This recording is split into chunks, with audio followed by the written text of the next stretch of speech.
Finally going.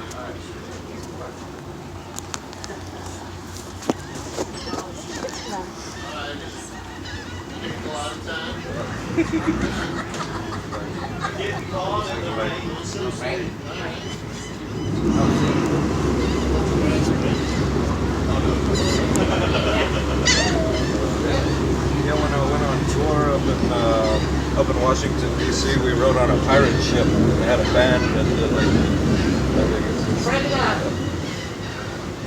it was like this, but yeah, it was a big pirate ship. Go ahead. Yeah, I'm good. I had a giant bottle of champagne. That's what the manager told us. Just buy a big bottle of champagne. Cheaper, just buy keep buying beer. Ow! I gotta see it.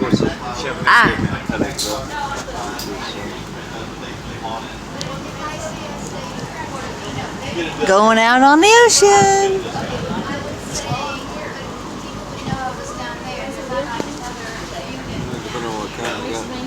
What? You want one of those champagne mimosas or something?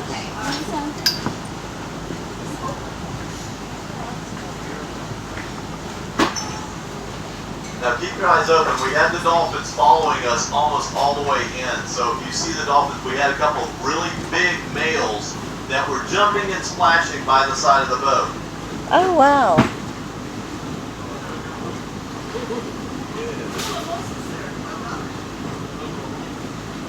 Now, if you see a fin, there's 2 times I want you to scream and holler if you see a fin pop up out of the water. It's attached to a dolphin. We do not have sharks this far in. I worked for the military doing water survival at the base. I did that for 12 years.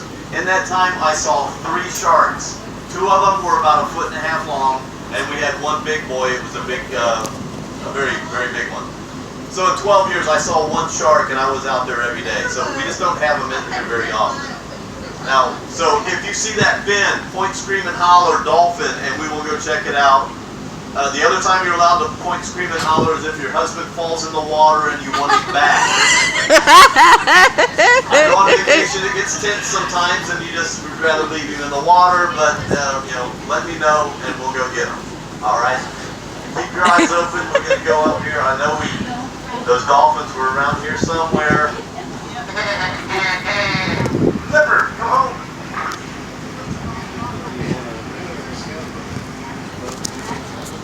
Sailboat in the this is where ocean. This guy lives.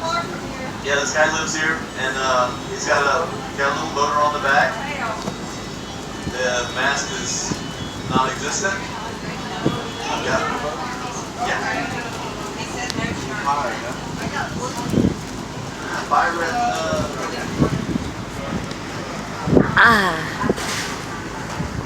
But she is wearing clothes today. That's a new thing. Girl in the back, yeah.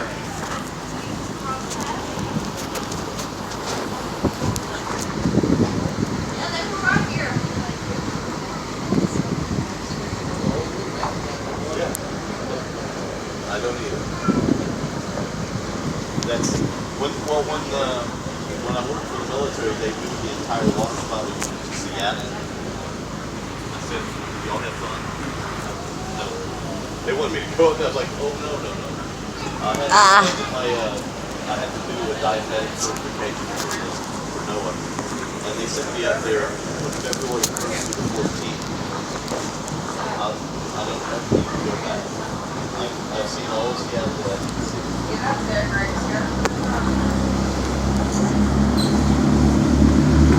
And we got 3 rivers that come into Mobile Bay. We're going to go around them. Now where this small boat is coming through over here, it's only about 2 to 3 foot deep. This boat needs about 5 feet to go around. So we're going to go around this shallow. Everything in here is very, very, very shallow. The jet skis love it because they can go around and do their thing. And the small boats can go through there, but the big boats, we all have to go all the way around here. It's real fun on 4th of July weekend. You'll see people that have never been here before. They got their big $1 million cruiser, and they'll go up and they'll park it right up into the sand. They have no idea that it's only like 2 foot deep there. So, it's a bad day for them, a good day for Cito because they get paid for the size of the boat and getting it free.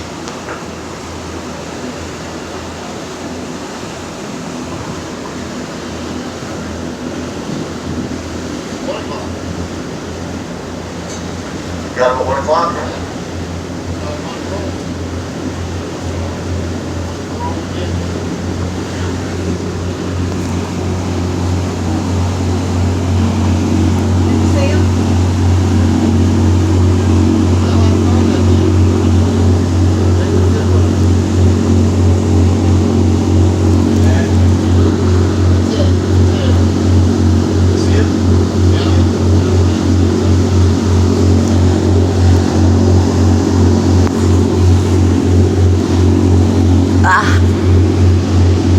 Well, now we're in really shallow water, so you can see we got a massive wave behind us. Yeah. That will attract them as well.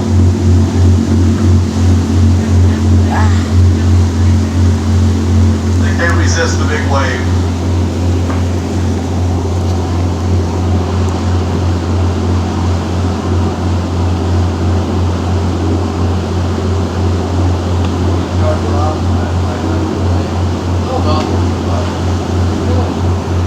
And I think I remember they could hear from, I don't know how long of a distance.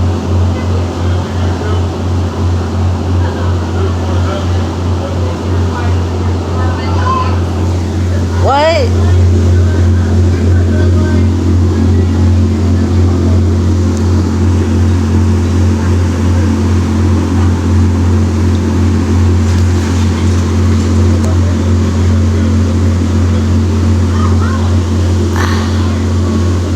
Nothing so far. Alright, well, I didn't see it get in the way, so let's go ahead and power it up and move on over to the bridge. Get on the other side.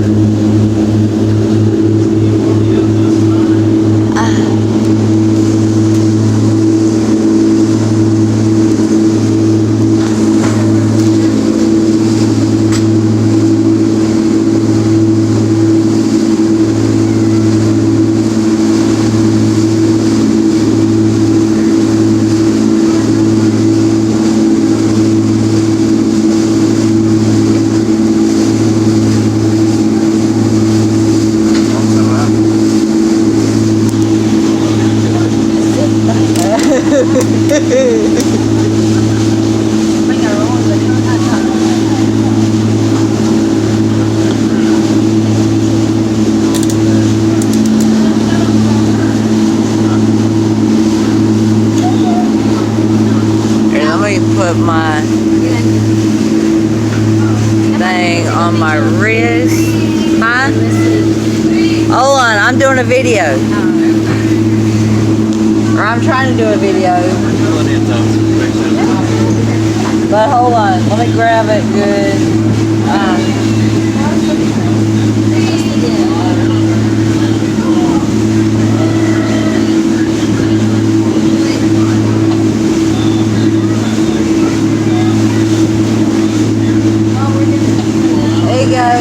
I did 2 of them. I don't know which one would be the better one.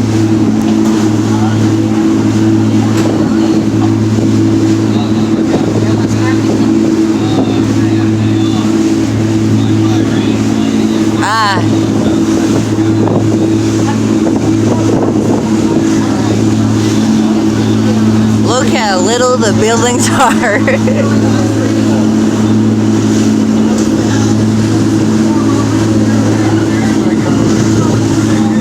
I know from the video it probably looks small, but from my view it's a little bit,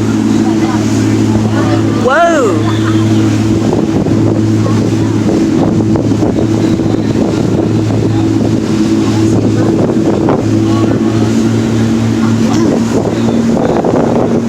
Hopefully we'll see some on the other side.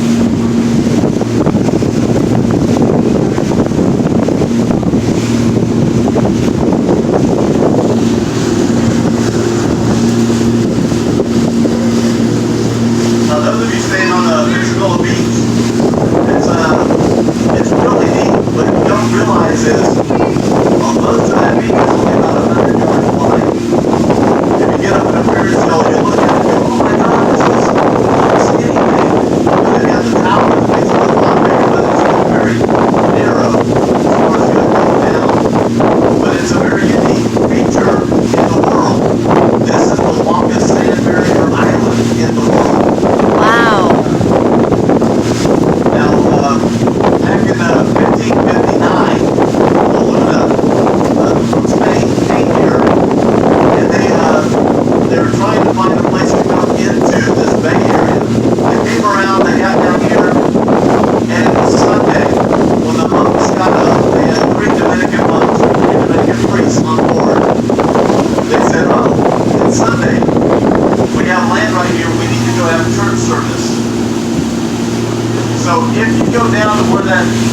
junction is there, and you turn, go down towards Fort Pickens, you'll notice there's this 10-foot cross up at the top of one of the sand dunes.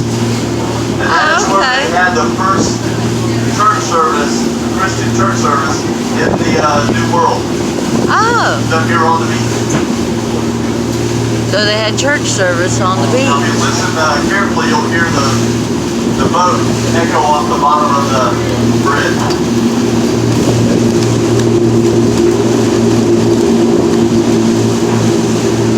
I don't know, I just think that's neat. Yeah. I was a musician in a previous life, so I hear that sort of. Now we're going to run over here. There is a dolphin that lives in this area, and in this area means somewhere within 50 miles a year. Oh, okay. But there's one that's over here a lot of times. We call him Stumpy. He is his dorsal fin was either chopped off or bit off, or just he was born with a dorsal fin.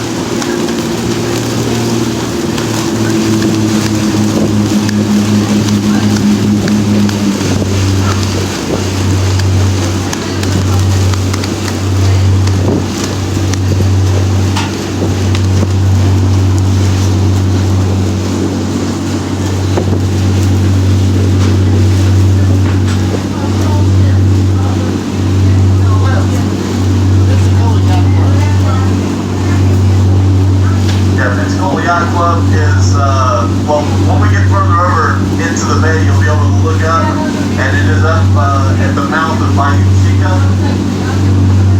and, but it's way on up.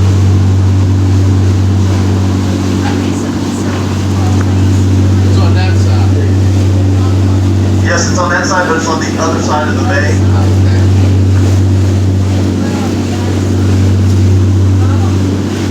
Yeah, if you look north right now, look over on that side, you're seeing Gulf Breeze. And this is Pensacola Beach. Now once we get down here away, you'll see that they're redoing that big bridge. Okay, they're expanding, they're putting a 3-lane bridge and then another 3-lane bridge, mainly because of hurricane. Right now, if we have one car wreck on the bridge, it shuts it down from 1 lane of traffic because there is no point of flow. So they're expanding that right now.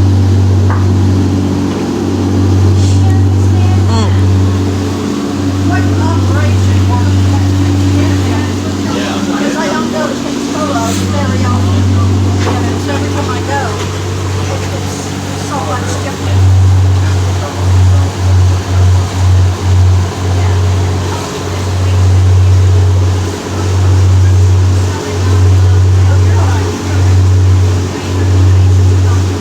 Yes, we are looking for fins because they are attached to dolphins.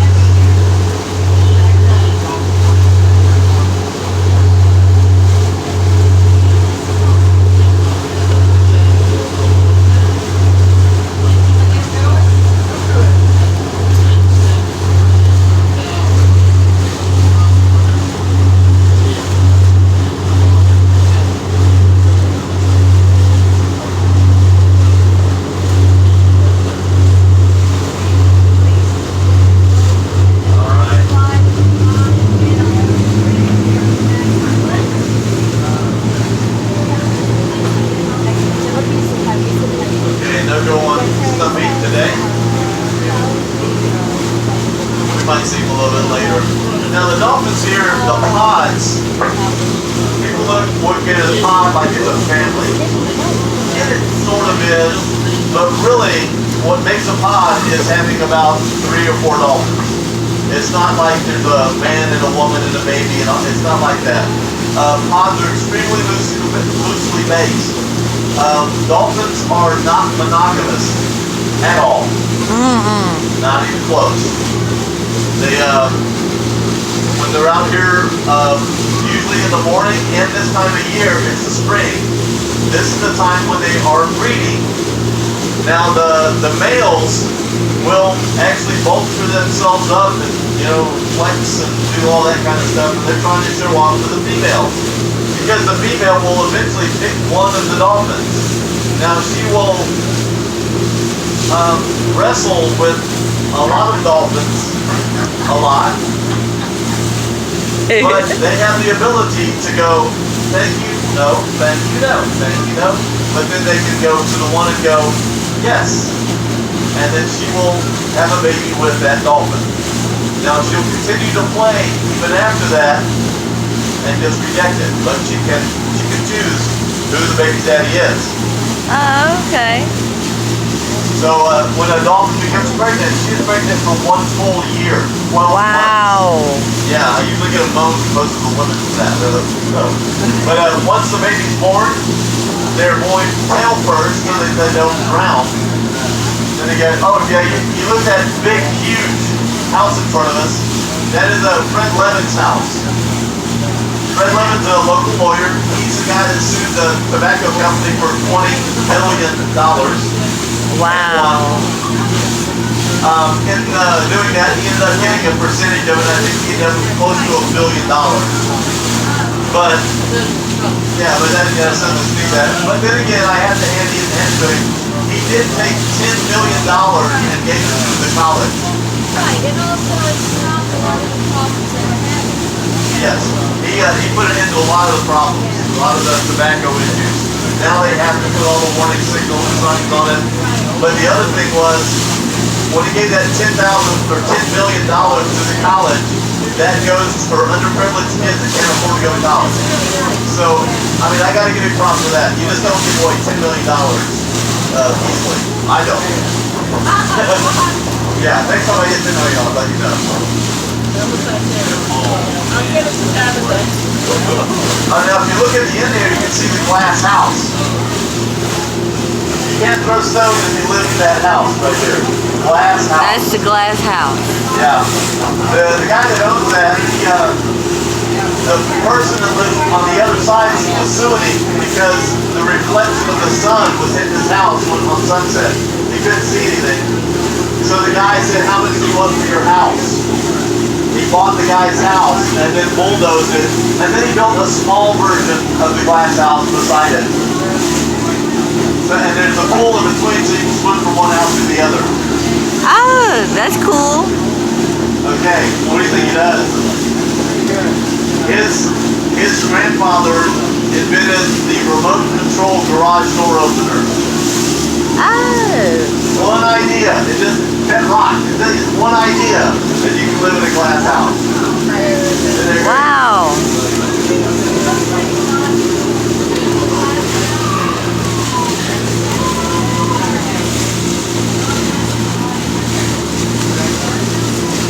That guy's grandfather invented this, yeah. Now as we go along here, you'll notice that the condos over here on the left-hand side have stopped. Well, there's a reason for that. This is now a sanctuary area. This hole all the way down. The problem we had was there were lights all up and down here. And we have sea turns and skimmer birds that come in here and lay their eggs every year. We had taken over their entire habitat. And just, can you hear me out there? Okay. We had taken over all their habitat and they were losing ground. They were less and less and less of them. The one thing that was really bad was the sea turtles. Sea turtles, when they come in, they use the moon to guide them. The moon has to be behind them, and then they come forward and they'll go in and lay eggs. Well, when they were coming to the shore, there were lights all up and down here, and so they were going, oh, there's lights over there. I have to turn around. And they went around and turned back. Okay. Okay. I thought you saw dolphins.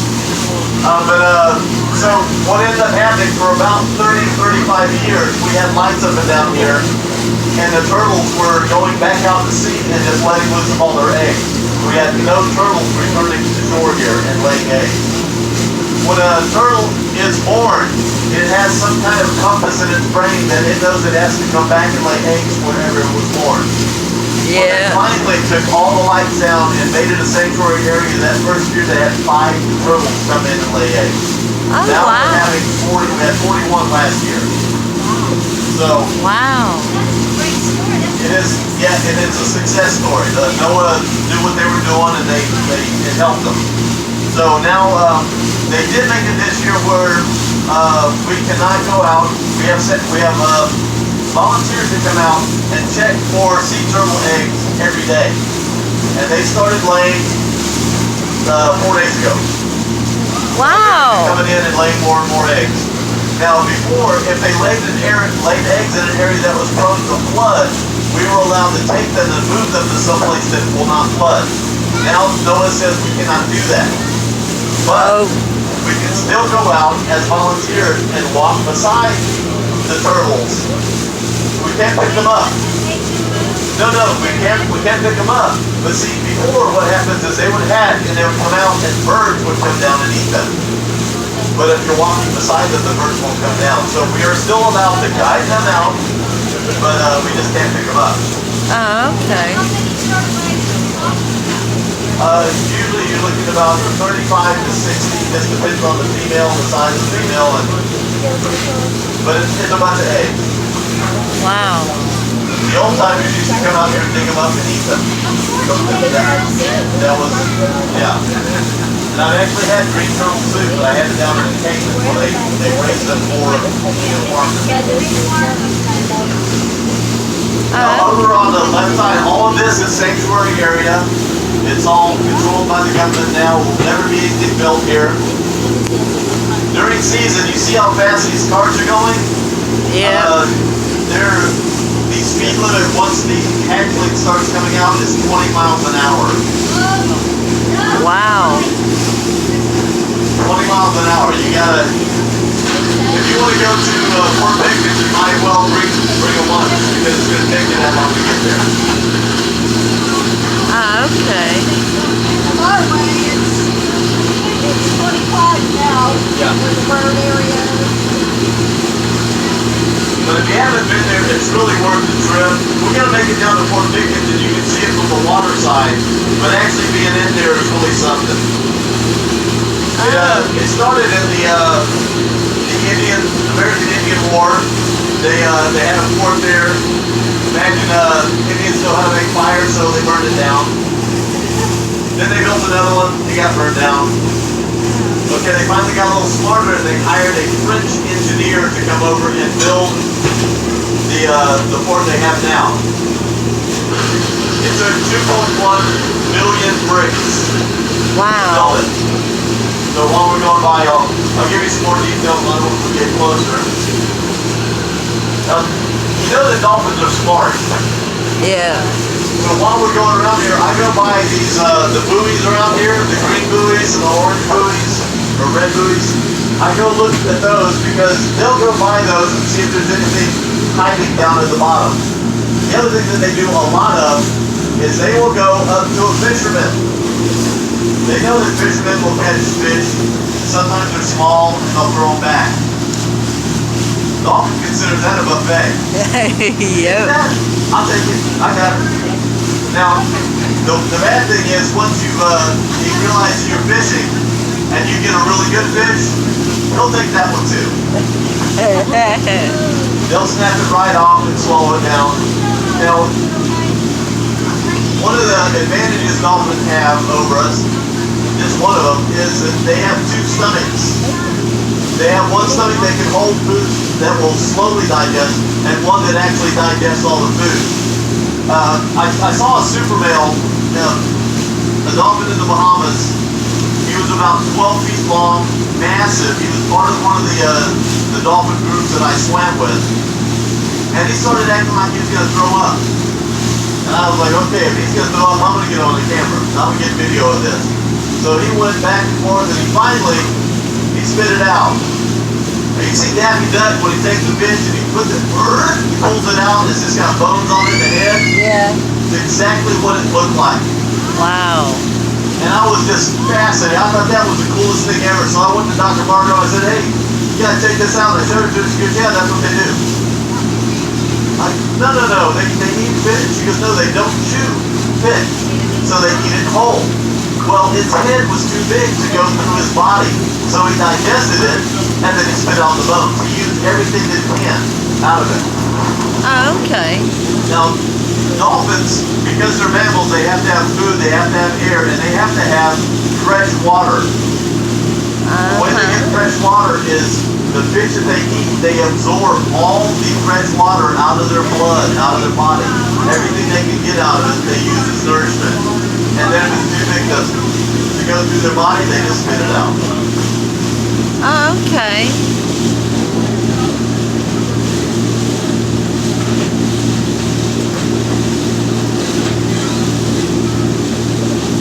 Now, one of the times I was with one of the dolphins that I swam with a lot in the Bahamas, I videotaped him constantly because he had a really, really bad scar on his back.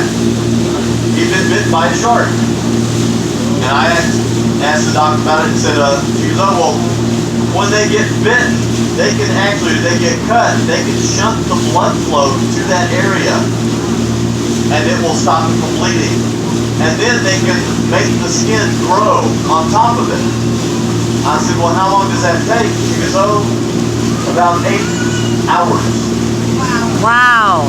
I said, they can get it cut and stop the blood flow. Keep your eyes around this. This pelican. But they can actually shut the blood flow and put a scab on there in 8 hours. Like it takes me and you 2 weeks. Yeah. So yeah, you can see that. Now, shark bite, I got to play with him a lot. He was, when I met shark bite, he was about 1.5 years old. And I was telling you earlier that a baby dolphin stays with his mother for the first 2 years of his life. They are inseparable. They are side by side. They go up to the surface together, go down together. And she teaches them how to eat, sleep, and breathe. Yeah. She'll actually go down and get a fish and bite it and injure it and then spit it out and make him or her go eat it. So they actually teach them how to catch fish. Well, shark bite was about 1.5, getting close to 2. So he started coming up and he liked me to rub his belly. Seriously. He was only about 2 foot long and he'd come up to me and he would rub on me and I'd reach over and I'd rub his belly and go, and he'd like, go jump out of the water and splash back in. He'd do a couple things and he'd run right back over to me and start rubbing up against me again, wanting me to rub his belly. I'd rub his belly. This one, it was like a little boy when he flung him up in the air and he goes, do it again, do it again. And it was the same thing. So I had shark bite there and I was petting his belly. Right here we got a little tide line. So we might have some good fresh water coming in from the mouth of the bay. Mouth is in front of us. If you look at behind us almost, that is where the bridge, they're rebuilding, putting a new bridge in for Pensacola. That way we can not have so many traffic jams going across Gulf Breeze, Pensacola. But anyway, I was talking about shark bite. He would come over and I'd rub his belly. Well, this happened about 4 or 5 times, and then his mother came up. His mother comes right in between us, comes up and hits me in the shoulder and pushes him to the side. So she's in between me and him now. And I went, oh, Mama wants me to pet her. So I reached over to pet her. She hit me with her fin and popped my shoulder out of joint and my elbow popped too. She hit me extremely hard with absolutely bad intentions. I was in the water in pain, and here comes shark bite. Ran right back up to me, pet me, pet me, pet me. I was like, no, ain't gonna happen, buddy. I already got Mama mad at me, I ain't gonna do it no more. So he's rubbing up against me, I will not pet him. About 30 seconds later, Mama comes up and she gets on top of him. She slims him down and shoves his face into the sand and holds him there. He's kicking like mad trying to get loose, but Mama ain't gonna have none of that. So I'm waiting, I'm looking, and I was thinking, okay, this could be bad because he stopped moving. Mama came up, she went to the side. He came up, he blew all the sand out of his blowhole. He went right back to her side. They went to the surface and they swam off side by side, touching each other. Wow. And that's when I realized that she had just spanked him. She held him down until it started hurting for him not to breathe. He was like, he needed to breathe. And finally he he's like, okay, Mom, I get it. Don't play with the humans. Got it. So, and they came up and they went off together. The reason I'm slowing down here is this is the old Coast Guard station. It was built in the mid-1800s. And we have to repair it every time we have a hurricane. But there's a nice little bowl right over here that's a deep water bowl, because all the water rushes down from the rivers. There's 3 rivers on the other side of that bridge. They come down here, and when they hit right here, they rush down this wall of sand and go out into the open ocean. The dolphins know that all this water rushes in and rushes out right here, so we find dolphins along this track quite often. So I'm going to speed up and keep my eyes open. Remember the thing, you see a fin, scream and holler dolphin.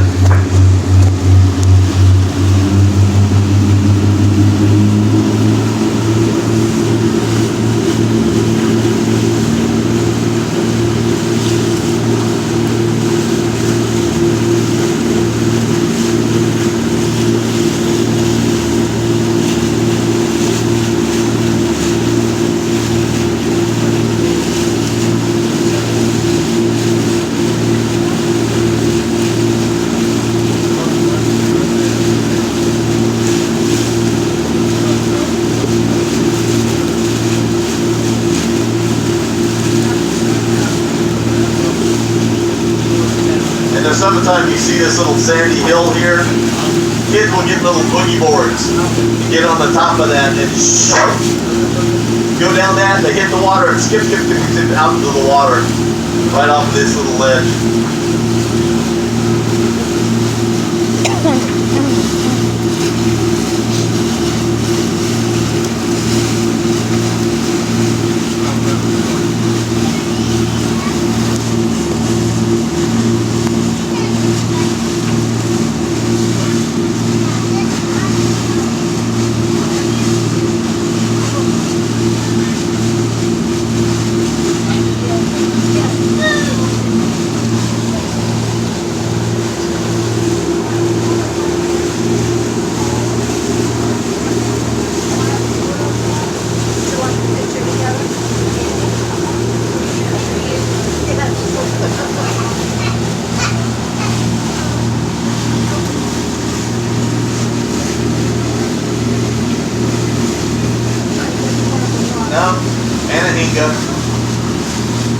The bird just flew out of there. I thought it was I saw the little black fin pop up and it was just a bird.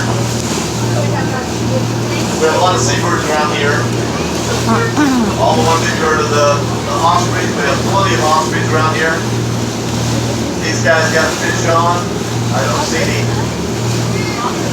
dolphins behind them, but if they do catch 1 or 2 fish, the dolphins can feel that vibration of a fish fighting underwater. They can feel it for a long ways.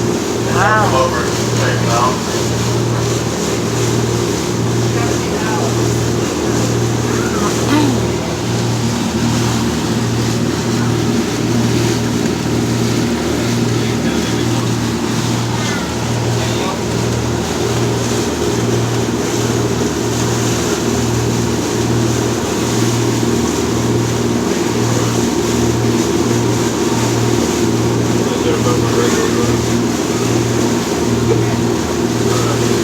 I guess we didn't need the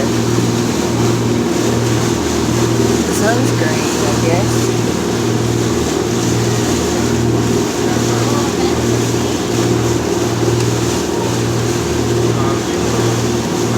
And you can see that the nice sand over there. Where those guys are sitting, they can actually step out into the water. But if they moved over about 15 feet, it would be 40 feet deep. Wow. There's a shelf right there where it just goes from light to dark. Yeah. It's just a massive drop off. About 10 years ago, we were diving up where that guy is, where the fisherman is there, and we found some old beams sticking out, and they had brass pins in them, which means it was an old ship from the mid-1800s or late 1700s or early 1800s.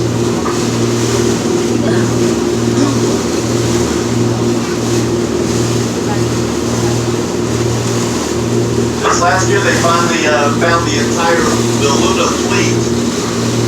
When the Luna came here in 1559, it was the first settlement in the U.S. or in the New Americas. They came around into the bay and they went all the way up into the Bay Area. They landed here because they could. Well, in the Luna's words, he said, we can bring the entire Spanish Armada here into the bay, and we don't have to worry about the bottom because it's 16 feet deep all through there. So they had a deep water bay, but the thing that they liked the most is when you come in the cut in the pass here, on the other side you'll see a big sand island. Well, it used to be, on the other side of the sand island was Blackwater Lake. It was a fresh water lake. They could walk 100 yards across the sand and get fresh water. Okay, for somebody who's been out at sea for months and months, fresh water is a much needed commodity. So they said this is perfect for us. That's why they wanted to stay here. Now the Luna did get, his fleet was absolutely massacred. A hurricane came through and they had to pull the boat out of the trees and rebuild it so that they could make it back to space. So that makes, we are the oldest of all the settlements, but St. Augustine is the oldest one that stayed in time, that's been through the entire time.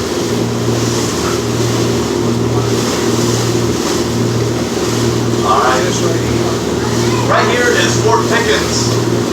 This is the fort. You can see the flag flying.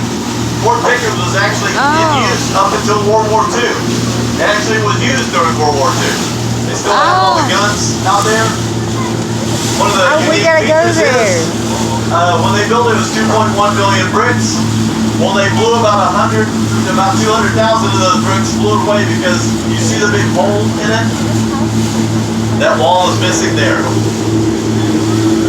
That's where they used to have the powder keg. Oops.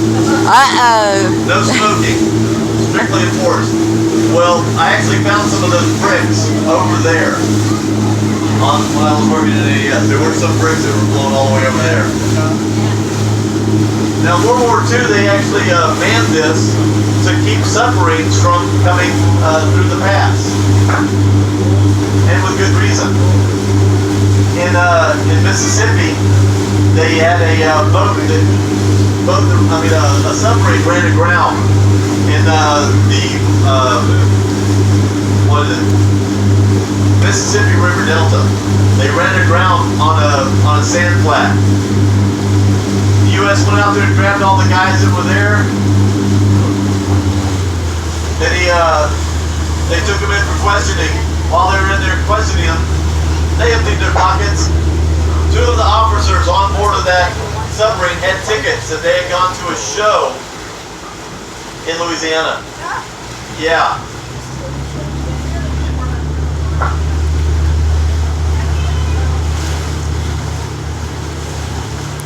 Now you see, right now we're in about 55 feet of water, and we're this close to shore.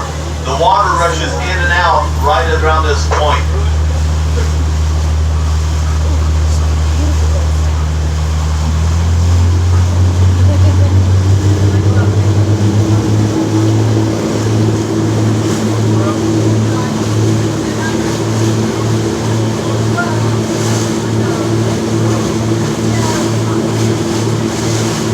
I've seen a bunch of waves around the point here, so we're not going to go out to the Gulf. But if we did go out here and take a left, but about 830 miles, we'd be in Cuba. Wow. Nothing in between here and there, except for some really beautiful water. And today, some bumpy, beautiful water.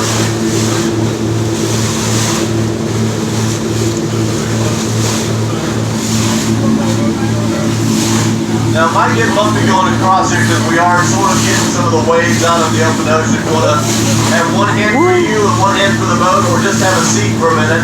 When we get to the other side here, we're going to get into a nice bay on the other side of this big sand island in front of us on the left.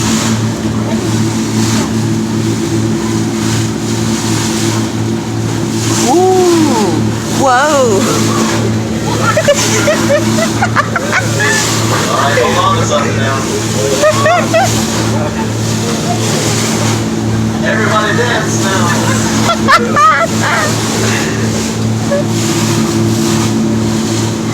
This goes along with the, everybody talked about the whole drunken sailor. Well, they weren't drunk. This is what happened. When you're on a boat, on a sailboat way back in the day, the boats are constantly moving.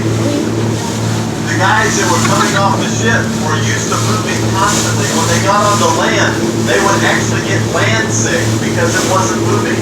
Their body was so used to being thrown back and forth that they would get physically sick because they weren't moving. So like when we go out and we got motion sickness, it would happen the opposite for the sailors.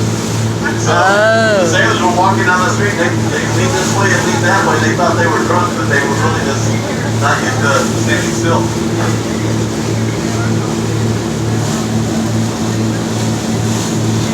Now over on the right hand side you can see the lighthouse. We're going to be coming back by and I'll give you more information on that, but there's the Pensacola Lighthouse over on our right.